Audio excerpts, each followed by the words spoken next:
Before you go buying that stupidly cool but expensive car, listen to me. I'm going to be your financial genie and we're going to see whether you can actually afford it or not. So let's play Yaris or Urus. Knowing your bank account, it is probably the bus. We're going to cover the different financing options as well, so you can see what monthly payments would look like on a PCP, a HP, or if you're leasing a car. And we'll go into which one makes the most sense for you financially. Also cover how much car you can afford and how much it's going to cost to maintain and run that car. Also, before we start, I should probably get this out of the way. You shouldn't actually do this. It's almost the worst thing you can do financially is to get leverage to buy something that depreciates in value. That's a dumb idea in general in any terms. So ideally, you're doing this and you're buying a car that is 3 to 5 years old, which is basically when most of the depreciation has hit the car. But as someone with an interest in cars, and if I understand if you want to spend your money on them, then albeit I'm just going to see how you can do that financially responsibly. All right, the main ways you can finance a car. There are PCPs. I'm sure we've all heard of these before. These are monthly payments that you will pay, and usually these are less than a HP, which I'll cover in a minute. At the end, you have a big balloon payment, which you can either choose to pay or you can give the car back. Pro tip as well, with that balloon payment, you can actually take a loan out against the balloon payment and finance that over a longer period of time, so you don't have to pay like 10 grand all in one. HP is very similar. It's a hire purchase, so basically what you're doing here is you're paying a monthly payment, and then at the end of the term, you own the car. This is basically like getting a mortgage but for your car. You're just getting the bank to borrow you money, and then you're paying it off, and then at the end, you own it. And then you have cash. This is pretty self-explanatory. And then you have leasing, which is basically just renting a car. So you'll just pay a monthly payment, and then you get to use the car, and then once your term's up, you give the car back, and you don't pay the monthly payment anymore. There's lots of pros and cons to all of these. Really what it comes down to is, do you want to own the car? Is this a car you really love and you see yourself driving for the next 5 years, or you're going to run it into the ground, in which case you should probably own the car. If you're the one who likes younger models, we got him. No, I'm joking. Then something like a lease is probably going to be a better shout for you, because then you can keep getting new ones and you just pay the monthly payment and you can give the car back and get a new, like brand new car. So how much car can you actually afford? In the financial world, what is sensible? There's a couple golden rules within the financial community. Number one, you can't spend more than 10% of your wage on the monthly payment for the car. This is take home pay, by the way. The second rule is that no more than 20% of your take home pay can be spent on the car in total. So that's MOTs, insurances, all that kind of stuff. And the third rule is your car can't be worth more than your yearly wage. So that's the budget for your car, basically. If you want to be financially sensible, that's what you need to be looking at. Say you're the type of person who wants a new car every year. You don't really care about owning a car. Say you're on 50,000 a year, then 10% of that would be £329 a month. And the best thing for you is probably to do a lease payment, so you'll just be renting the car, so your budget is £329. The car shouldn't be valued at more than £50,000, and it shouldn't cost you any more than £660 a month to maintain that car. That's over the year, obviously. You've got to factor in like sinking costs for like MOTs and other things like that. So for some fun, let's have a look at how much you need to be earning to afford these certain cars. First up, a 2020 M2 Comp. This will cost you £33,000 if you're paying for it cash. Assuming you're borrowing £16,500 over 48 months, it'll cost you about £416 a month for this car here. I'm assuming 10.6% on the interest on this, which is usually what you'll find for auto loans. They are much higher than you would expect. And assuming you've put 16.5k down and you're financing the other 16.5k, that means you need to be on a salary of about £70,000 before tax. Now that is for a HP contract. If you wanted a PCP contract, the payment comes down a bit lower. So again, assuming you put 16,500 down, and I'll leave the balloon payment to be 10 grand for all of these cars, and they'll be over 48 months. You're looking at a payment of £255 every month, which brings you more in the 40k a year mark. You would be cutting it close though, because the car is valued at £33,000 and you're bringing home 40k a year. What about a C63 AMG 2021? This is going to cost you £45,000 if you want to pay for it in cash. Assume you put 25 grand down and you're financing the other £20,000 on a HP contract over 48 months with the same interest rate as before. It's going to be £505 per month. For a PCP, it's going to be more like £345 a month, and that's a 10k balloon payment at the end of the term. And for fun, why not, an Audi RS7 2020 model. This is going to cost you £64,500 if you're going to pay for it in cash. Assuming you put 30 grand down and you're going to be financing the other 34.5k on a HP contract of 48 months, it's going to be £871 per month, which means you need to be on a salary of £180,000 a year. Like, the tax is an absolute bitch. You want to do this on a PCP and bring down the monthly payment. Again, the balloon payment would be 10 grand still.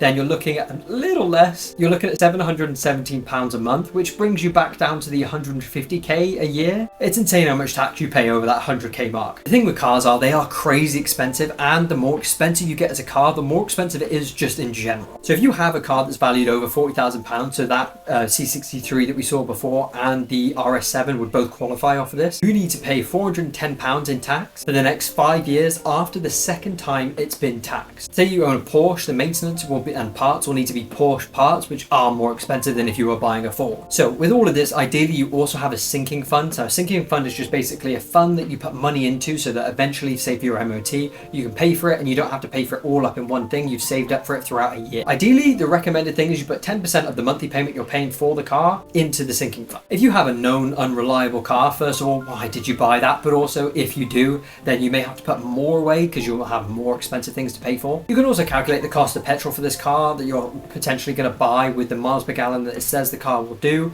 versus the price of petrol at the time. And remember, that sinking fund and the amount of petrol and insurance and all of that can't come to more than 20% of your take-home pay. If you really enjoy cars, maybe you can spend a little bit more. If you have the budget for it and you scrimp on other things, you can maybe put more towards this. This is just what I'm saying for the general population. You should probably spend more than this. And I get it. If you enjoy cars and you enjoy it and it's something you want to put your money into, I get it completely. Just know that it's not going to get you girls, it'll get you guys more than anything. Also, if you do want a nice car and a very expensive and a fast car, I'd actually look at electric cars. If you're not ruling them out completely for some reason, I don't know, a lot of people have a stigma against them, they just don't like them for no real reason, I'd actually really heavily look into them because they can be significantly cheaper and faster cars. Obviously, there's an electric car, so there's no engine and there's no like oil changes or anything like that. There's a lot less moving parts, so there's less things to go wrong. So for an MOT, you're not going to need to get it hugely serviced. There's no oil changes or anything like that, so your sinking fund could actually be a little less. For most electric cars, the most expensive part is the battery, and that's got a warranty up until 100,000 miles anyway, so you're pretty much good to go. EVs are significantly more efficient as well, so running costs will be a lot less. Typically, over the mile, electric vehicles will be 2.6 to 4.8 times more efficient. Not only that, a lot of people think electricity is expensive, but